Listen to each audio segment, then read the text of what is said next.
வணக்கம். இந்தியாவோட மேப் அது சும்மா ஒரு கல்லுல செதுக்கின விஷயம்னு நினைச்சிட்டு இருக்கீங்களா? இல்லவே இல்ல. அத மாத்த முடியும். ஆனா அது எப்படி? ஏன்? யாருக்கு அந்த பவர் இருக்கு? வாங்க, இன்னைக்கு இந்த விஷயத்துல நாம அரசியலமைப்பு சட்டத்தோட சில சுவாரஸ்யமான பக்கங்களை நாம ஒன்னா சேர்ந்து புரட்டி பார்க்கலாம். கேட்கவே ஒரு மாதிரி இருக்குல்ல. அழிக்கக்கூடிய மாநிலங்களின் அழிக்க முடியாத ஒன்றியம். என்னடா அது? ஒரே வாக்கியத்துல ரெண்டு எதிர்மறையான விஷயங்கள். ஒரு பக்கம் ஒன்ன அழிக்கவே முடியாதுன்னு சொல்றாங்க, இன்னொரு பக்கம் அழிக்கலான்னு சொல்றாங்க. இது எப்படி சாத்தியம்? இதுதான் நம்ம இந்திய அரசியலமைப்போட மையத்துல இருக்கிற ஒரு பெரிய புதிர். அப்போ இந்த சக்தி வாய்ந்த முரண்பாட்டோட உண்மையான அர்த்தம் என்ன? இதுக்கு பதில் ரொம்ப தூரம்லாம் போக தேவையில்ல. நம்ம அரசியலமைப்பு சட்டத்தோட முதல் பகுதியிலே இருக்கு. சரி வாங்க, அந்த முடிச்ச அவிழ்க்க நம்ம கொஞ்சம் ஆழமா உள்ள போய் பார்ப்போம்.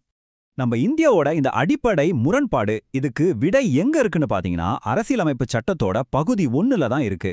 குறிப்பா அதுல இருக்கிற முதல் 4 ஆர்டிகல்ஸ், அதாவது முதல் 4 பிரிவுகள் தான் இந்த அழிக்க முடியாத ஒன்றியம் ஆனா அழிக்கக்கூடிய மாநிலங்கள் அப்படிங்கிற கான்செப்டுக்கு அஸ்திவாரம் போடுது.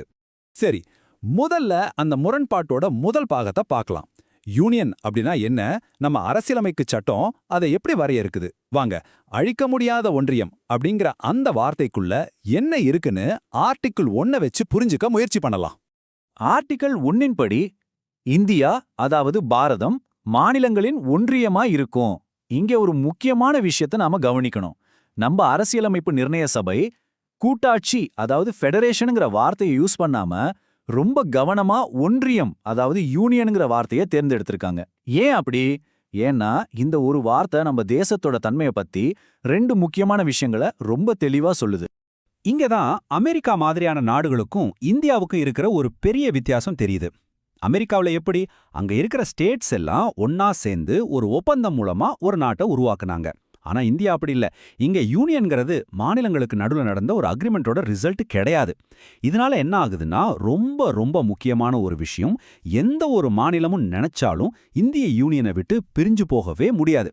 இதுதான் நம்ம ஒன்றியத்தோட அழிக்க முடியாத தன்மைக்கு இருக்கிற மிக வலுவான அடித்தளம். சரி, இப்போ இந்தியாவின் வரைபடம் எப்படி மாறுதுன்னு பாப்போம். யூனியனை அழிக்க முடியாதுன்னு பார்த்துட்டோம். ஓகே, இப்போ அந்த முரண்பாட்டோட அடுத்த, இன்னும் சொல்ல போனா ரொம்பவே ஆச்சரியமான பகுதிக்கு வருவோம். அழிக்கக்கூடிய மாநிலங்கள். ஒரு மாநிலத்தை எப்படிங்க அழிக்க முடியும்? அந்த அதிகாரம் யார்கிட்ட இருக்கு?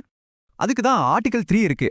இந்த ஆர்டிகல் 3 நம்ம பார்லிமெண்ட்டுக்கு ஒரு பெரிய அதிகாரத்தை கொடுக்குது. என்னன்னா, இந்தியாவோட உள் அரசியல் வரைபடத்தையே மாத்தி வரையற அதிகாரம். பார்லிமெண்ட் நினைச்சா ஒரு பெரிய மாநிலத்தை 2ஆ பிரிக்கலாம், இல்ல 2 சின்ன மாநிலங்களா ஒன்னா சேர்க்கலாம், ஏன் ஒரு மாநிலத்தோட பேரை கூட மாத்தலாம். சரி, ஒரு மாநிலத்தோட எல்லையையோ இல்ல பேரையோ மாத்துறதுக்கு என்ன நடைமுறை? இது பார்க்கறதுக்கு ரொம்ப ஜனநாயக ரீதியா தான் தெரியும். முதல்ல குடியரசுத் தலைவரோட பரிந்துரையோட தான் ஒரு மசோதாவை பார்லிமெண்ட்ல கொண்டு வர முடியும். அப்புறம் குடியரசுத் தலைவர் என்ன பண்ணுவார்னா, அந்த மசோதாவை சம்பந்தப்பட்ட மாநிலத்தோட சட்டமன்றத்துக்கு அனுப்பி அவங்க கருத்து என்னன்னு கேட்பாரு. அவங்களும் குறிப்பிட்ட நேரத்துக்குள்ள அவங்க கருத்தை சொல்லணும். ஆனா இங்கதான் ஒரு ட்விஸ்ட் இருக்கு. முக்கியமான விஷயம் என்னன்னா, மாநிலத்தோட கருத்துங்கிறது வெறும் ஒரு அறிவுரை மட்டும்தான். அது பார்லிமெண்ட்டை கட்டுப்படுத்தாது. மாநில சட்டமன்றம் அந்த மசோதாவை ஏத்துக்கிட்டாலும் சரி இல்ல நிராகரிச்சாலும் சரி, அதை பத்தி பார்லிமெண்ட் கவலைப்பட தேவையில்லை. அவங்க அந்த மசோதாவை நிறைவேற்றலாம். இது முழுக்க முழுக்க மத்திய பாராளுமன்றத்தோட விருப்பம். இப்ப புரியுதா ஏன் நம்ம மாநிலங்களை அழிக்கக்கூடியவன்னு சொல்றோம்? சரி, ஆர்டிகல் 3 ஏற்கனவே இருக்கிற மாநிலங்களை மாத்துறதுக்குன்னு பார்த்தோம். அப்போ இந்தியாவோட ஒரு பகுதியாவே இல்லாத ஒரு புது பிரதேசத்தை நம்ம நாட்டுக்குள்ள சேர்க்கணும்னா என்ன பண்றது? அதுக்கு வழி இருக்கா? நிச்சயமா இருக்கு. அதுக்கு தான் ஆர்டிகல் 2.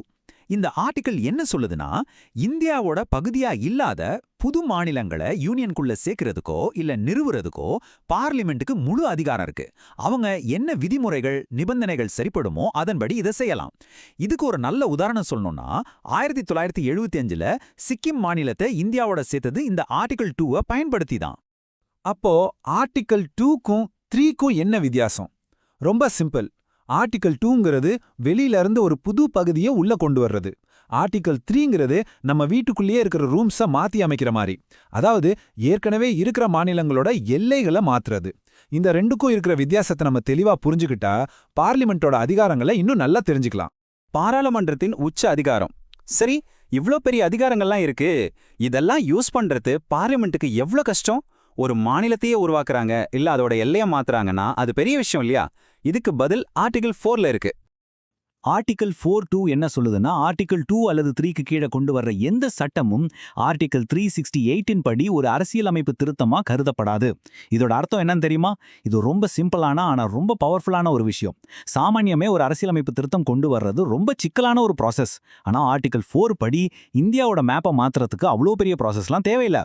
அதை ஒரு சாதாரண சட்டம் மாதிரி நிறைவேற்றினாலே போதும். ஆமாங்க, சாதாரண பெரும்பான்மை போதும். அதாவது பார்லிமெண்ட்ல அன்னைக்கு ஓட்டு போடுறவங்கள 50% மேல சப்போர்ட் பண்ணா போதும். ஸ்பெஷல் மெஜாரிட்டிலாம் தேவையே இல்ல. யோசிச்சு பாருங்க, ஆந்திராவிலிருந்து தெலுங்கானாவை உருவாக்குனது மாதிரியான ஒரு பெரிய மாற்றத்தை இவ்ளோ எளிமையான ஒரு நடைமுறை மூலமா செய்ய முடியுது. இதுதான் இந்த விஷயத்துல யூனியன் பார்லிமெண்டோட உச்சபட்ச அதிகாரத்தை நமக்கு காட்டுது. சரி, ஒரு சின்ன ரீகேப் பார்த்துடலாம்.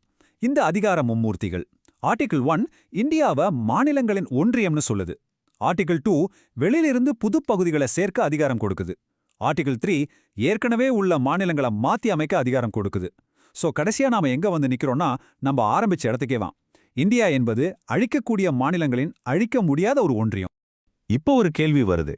ஒரு நாட்டோட உள்வரைபடத்தையே ஒரு சாதாரண சட்டத்தை வச்சு மாத்த முடியும்னா, அப்ப எதுதான் உண்மையில இந்த நாட்டை ஒன்னா சேர்த்து வச்சிருக்கு? இந்த சட்ட கட்டமைப்பெல்லாம் தாண்டி நம்ம எல்லாரையும் ஒன்னா இணைக்கிற அந்த கண்ணுக்கு தெரியாத விஷயம் என்ன?